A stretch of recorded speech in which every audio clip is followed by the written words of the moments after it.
Assalamualaikum warahmatullahi wabarakatuh. Bertemu lagi di channel Aryadin. Kali ini saya akan membagikan materi tentang P3K. Ada beberapa materi, salah satunya termasuk teori kognitif, apa itu kognitif, dan teori kognitif menurut PAC seperti apa. Jadi yang baru mampir jangan lupa untuk subscribe dan tekan loncengnya untuk mengetahui update-update informasi tentang kuis maupun materi tentang P3K dan CPNS. Mari kita lanjutkan ke pembahasan. Apakah yang dimaksud dengan kognitif?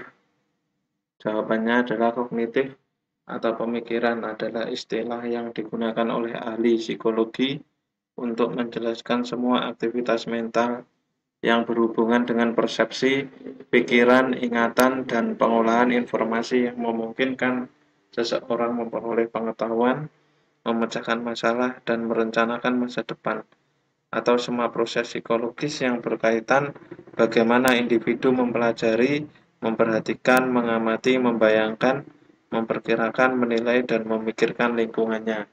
Desmita 2009. Jadi kognitif itu lebih ke pemikiran seseorang. Jadi apa yang ada dalam pikirannya, entah itu pelajaran atau mengamati atau membayangkan sesuatu itu, itulah yang dimaksud dengan kognitif.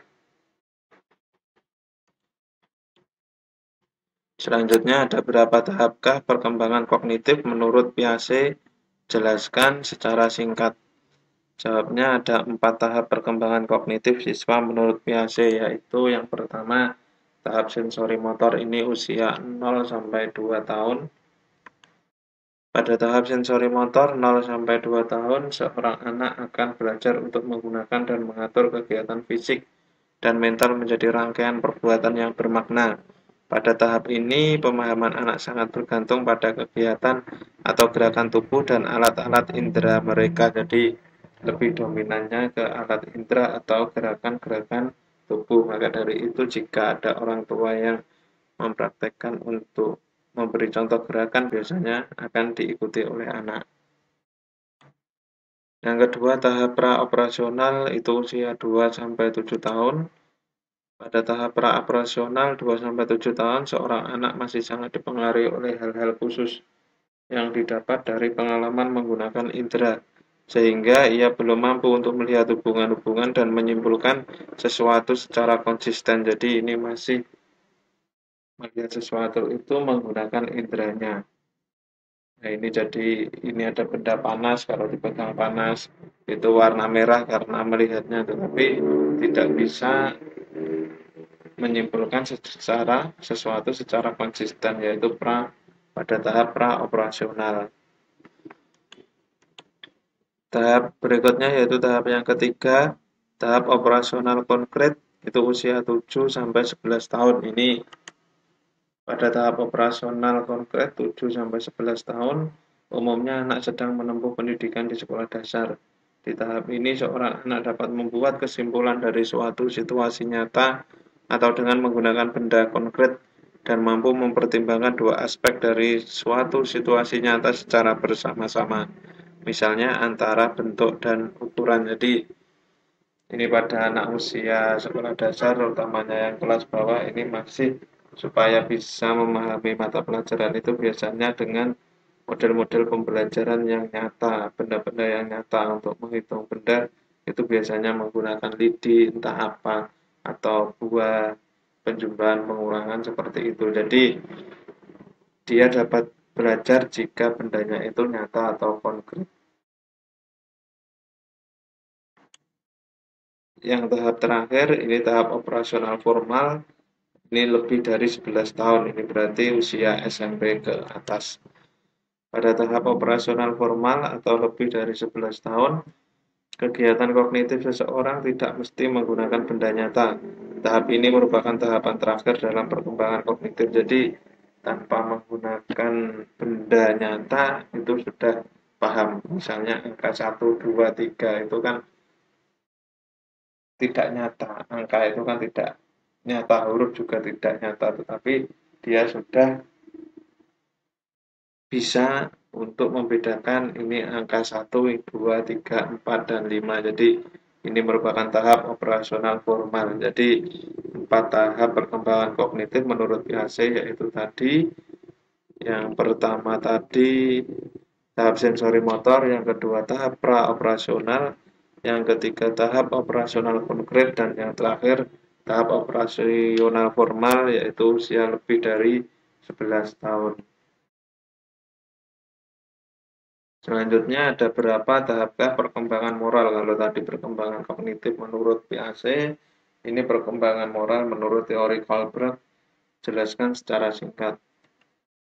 Jawab, ada 3 tahap perkembangan moral menurut teori Kohlberg, yaitu penalaran pra-konvensional, yang kedua konvensional, dan yang ketiga pasca konvensional. Jadi ada pra dan yang sedang terjadi dan pasca. Jadi pra-konvensional, konvensional, dan pasca konvensional. Yang pertama tingkat 1 yaitu penalaran prakonvensional. Penalaran prakonvensional adalah tingkat yang paling rendah dalam teori perkembangan moral Kohlberg.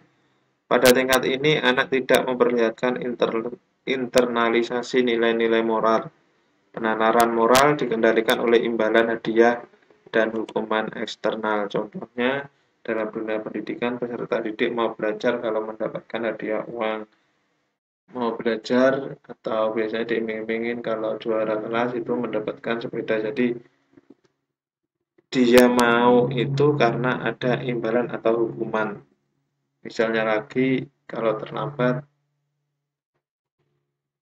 datang ke sekolah atau tidak mengerjakan PR itu akan ada hukuman dari gurunya. Maka dari itu dia menjadi datangnya rutin atau datangnya lebih awal dan PR-nya dikerjakan karena ada hukuman eksternal tadi. Selain itu juga ada imbalannya. Ini yang baik dan tidak. Mungkin lagi kalau guru yang kreatif itu biasanya memberi pujian atau semangat, itu biasanya anak untuk maju ke depan itu lebih semangat karena lebih diperhatikan. Yang kedua, penalaran konvensional. Penalaran konvensional adalah tingkat kedua atau tingkat menengah dari teori perkembangan moral Kohlberg.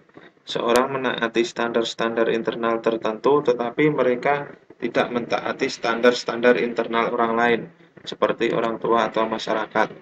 Contohnya, siswa di satu kesempatan mau belajar dengan tekun karena kesadaran sendiri, tetapi tidak mau menaati perintah orang tua yang mengharuskan belajar dari pukul 19.00 sampai dengan pukul 21.00. Ini biasanya kan siswa atau anak itu biasanya memang ada keunikannya. Biasanya belajar itu jika ada kemauan dari sendiri itu biasanya lebih masuk. Tetapi kalau perintah orang tua biasanya kan jam 9 malam TV harus dimatikan untuk belajar, itu anak biasanya malah tertekan dan tidak mau belajar. Kalaupun mau belajar tentunya ilmunya tidak masuk. Tahap yang terakhir yaitu tahap 3, penalaran pasca konvensional. Penalaran pasca konvensional adalah tingkat tertinggi dari teori perkembangan moral Kohlberg. Pada tingkat ini, moralitas benar-benar diinternalisasikan dan tidak didasarkan pada standar-standar orang lain. Seorang mengenal tindakan moral alternatif, menjajaki pilihan-pilihan, dan kemudian memutuskan berdasarkan suatu kode moral pribadi. Contohnya, anak dengan penuh kesadaran menaati tata tertib sekolah, baik diawasi atau tidak, ada sanksi atau tidak, ini merupakan kesadaran diri. Walaupun tidak diawasi, walaupun tidak disuruh orang tua untuk belajar, anak akan belajar. Jadi, ini merupakan perkembangan moral pasca konvensional. Cukup sekian penjelasan materi P3K kompetensi teknis pertamanya. Nantikan materi berikutnya. Jangan lupa yang belum subscribe untuk subscribe channel kami. Jika ada salah kata, jangan mohon maaf. Terima kasih. Wassalamualaikum warahmatullahi wabarakatuh.